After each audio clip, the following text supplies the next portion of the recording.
Hey there, welcome back to my channel. If you are new here, my name is Jessica. I'm an indie published author.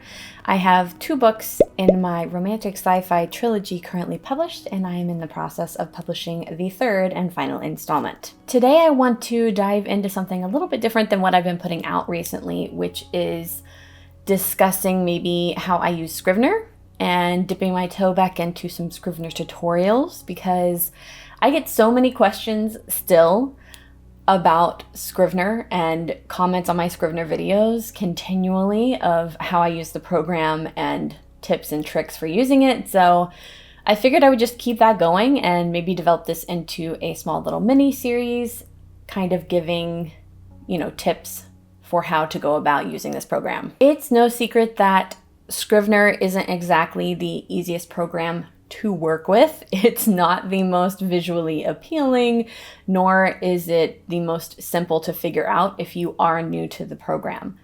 That being said, I have found that you can customize it in a lot of different ways to make it more appealing and to make it fit your process exactly, and to utilize whatever features you want that helps streamline the writing process for you. I think a lot of authors either completely hate it or they completely love it. And I'm kind of the opinion that if you hate it, maybe you just are kind of intimidated by the number of options that there are in the program, and maybe you haven't figured out how to specifically make it work for you personally.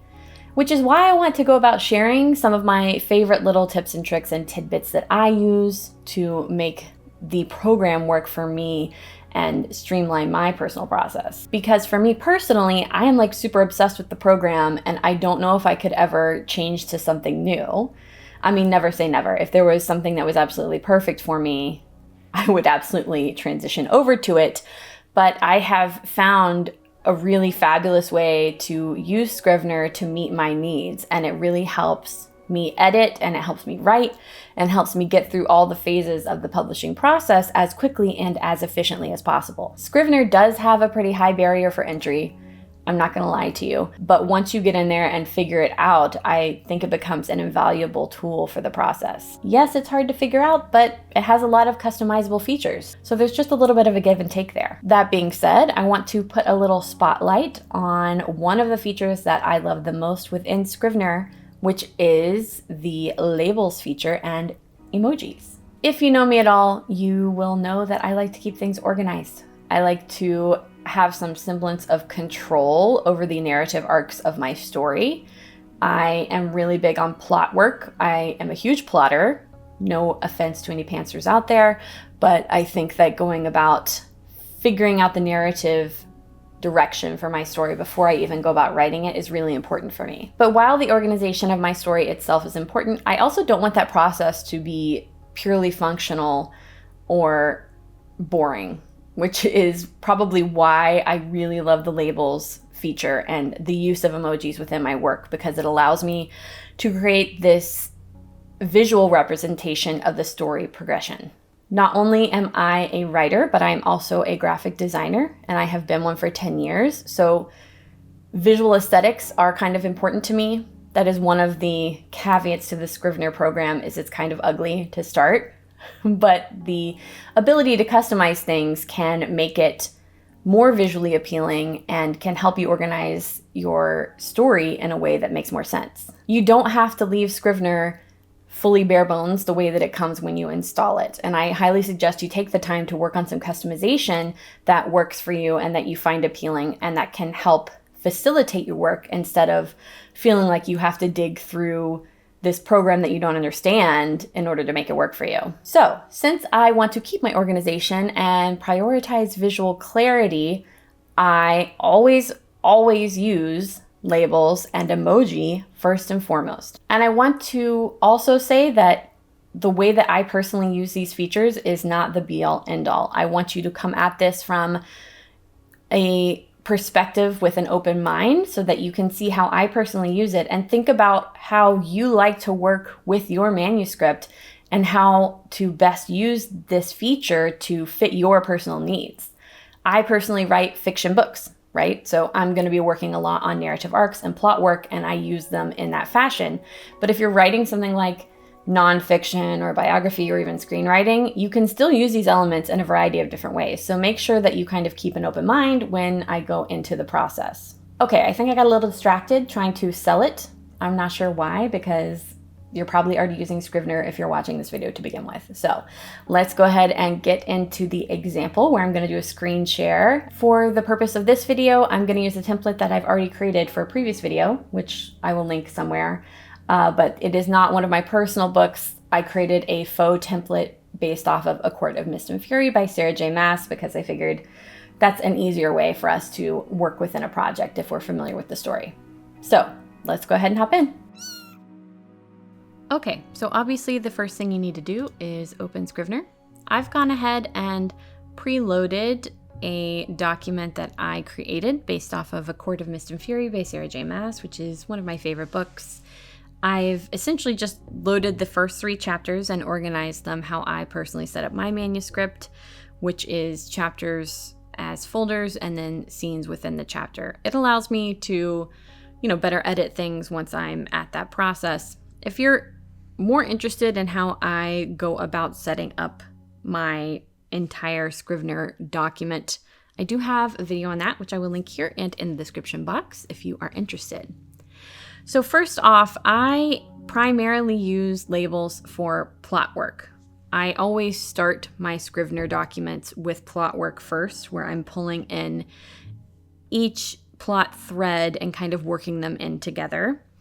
And you will see them over here in the left-hand column. I basically focus on the action plot, the love plot, and then my main characters, which for this particular book would be Feyre, Rhysand, Nesta, and Cassian.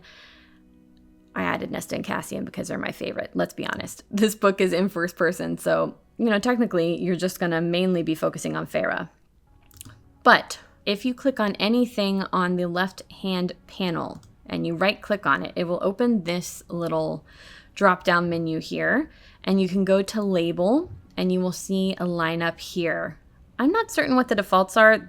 I have made this template a long time ago, so I already have my main plot threads set up and ready to go here. If you click on Edit, it will open up another window here where you can either edit the existing labels. If you click on the minus, it will delete them. If you click on the plus, it will add a new one. And you can just type in the title of your label. If you double click on it, it will open up a little color palette, so you can change it to literally whatever color you want. If you have a hex code, you can put it in here. They've got an RGB sliders, they've got everything in here if you want super specific colors. I'm gonna go ahead and delete that one.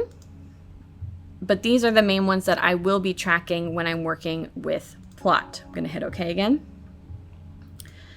For the instance of the action plot, I will literally select everything that's in here, and I right click on it and I hit label, and I'm going to label that as action. And you can see immediately it turned each of these index cards red on the side, which is where it will show. That's honestly not good enough for me because I like to be able to see things at a glance and be able to visually tell what aspect of the plot that I'm working on here. So in order to change how these labels appear, you can go up to View, use Label Color In, and we've got a bunch of different options here. So if you click on Binder, that immediately shows the label in a very visually apparent way, which is exactly what I want. Now, there's another one that I also like to use. If we go back into Use Label Color In, the little icons, that will also change the icon color, which is very handy, especially once you get up into working on the scenes. So if you maybe wanted the icon to be red and not this full bar, you could pick whatever you're more comfortable with and just kind of hop in there and get familiar with how they work. So I'm going to go ahead and assign all of these labels really quickly. So we want that's my love plot. This is my Feyre plot. This is my resand plot. Nesta.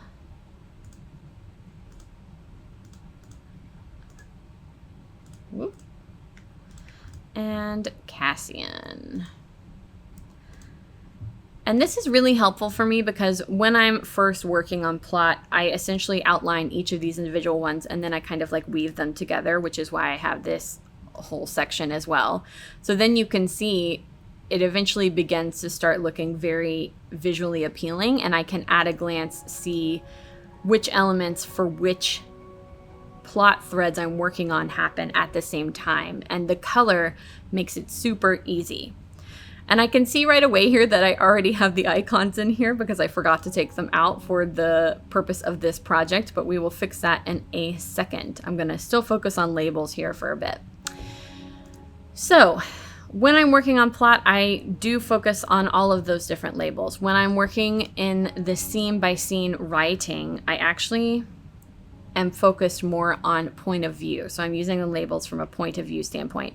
For this particular example, it's not the best because all of these scenes are from Feyre's point of view. My personal books have like 4 different points of view. So when I go in and categorize the label for the scene, I label it based on the character whose point of view I'm in. Obviously, all these are Feyre. So let's pretend like this scene is from Cassian's point of view. Then very easily I can see at a glance that I have, the first 3 chapters are mostly Feyre. We've got 1 from Cassian. And if I'm concerned with the overall spread of characters in my book, I can open all of these folders and very easily see if I have certain characters back to back, if I have a nice spread. And I feel like it gives me an at a glance understanding of how I've gone about spacing out my character points of view throughout the book. All right, so now that we've covered labels and kind of how those work and how to display them, we can also get into emoji. And I think this is like a more fun way to work with the categorization because honestly, the labels do a lot for me, but the emoji just kind of give it a different approach to categorizing it as well. So for the action plot, I usually like to find, well, first of all, let's talk about how to even put an emoji in here. Same concept. So if you right click on anything in the left-hand panel, you can come down here to change icon. And Scrivener already has loaded like a bunch of regular icons here, but I actually like to use icon from text. And if you do that, you can use the full emoji panel. Now I work on a MacBook, so this is going to be built into my keyboard. If you don't have a MacBook and you have a PC, you can kind of get around this by going to an emoji keyboard online, which I do have handily pulled up. Emojikeyboard.org is a great one. You can literally click on anything. If you just right click and copy or Control C and paste it straight in there, then you can see that icon automatically loaded. I don't love the way that this looks because it has turned the emoji, it's shaded it red, which is not great. But first of all, let me change the icon to something that's a little better for, I usually do the exploding head for the action plot because like my mind is exploding. Let's do that for everything in that. And then let's do view. We want to get rid of the label color on the icons. Oh, that's much better. So then I can see it's red, it's the action plot. It also has a little action plot icon.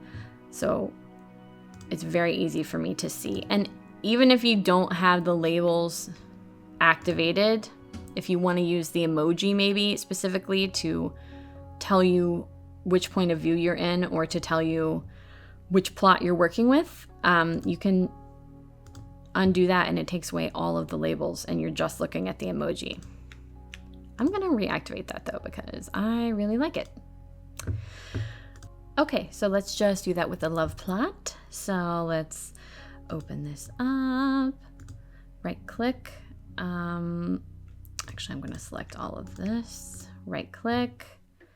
We want to change the icon. I think I'm going to do 2 hearts because I really like the look of that. Very cute. And I'm going to close that.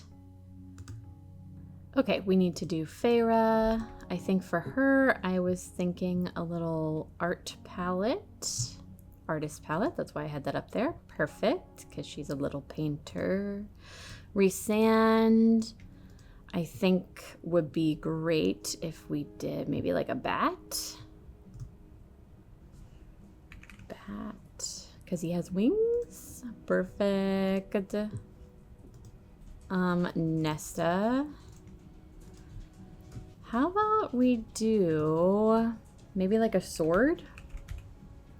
Because she's sharp and that's like a huge part of her character arc. And finally Cassian. I can't do another bat.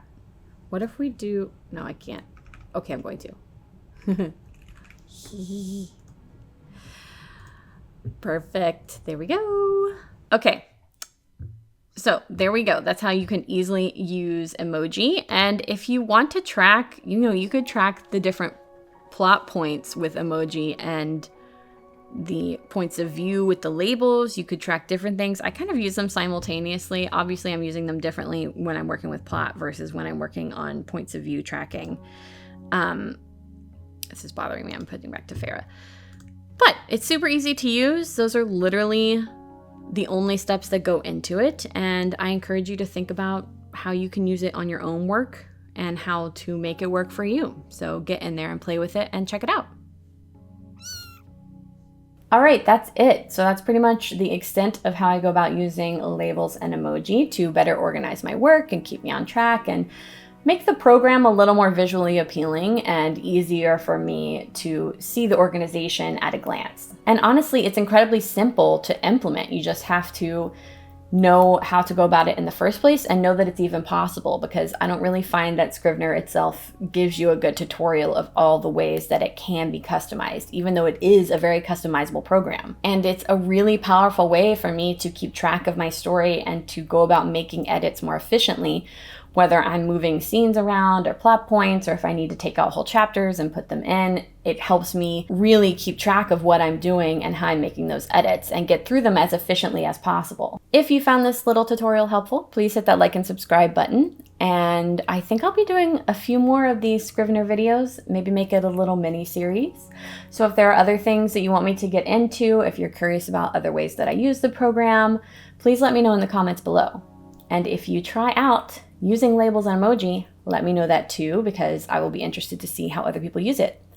Like I continually say, I think that the way that we can grow the most in our craft is by learning from each other. So I hope that you let me know how you go about using Scrivener and if you tried it. I can't wait to hear your thoughts and good luck with your projects. I will see you around. Bye.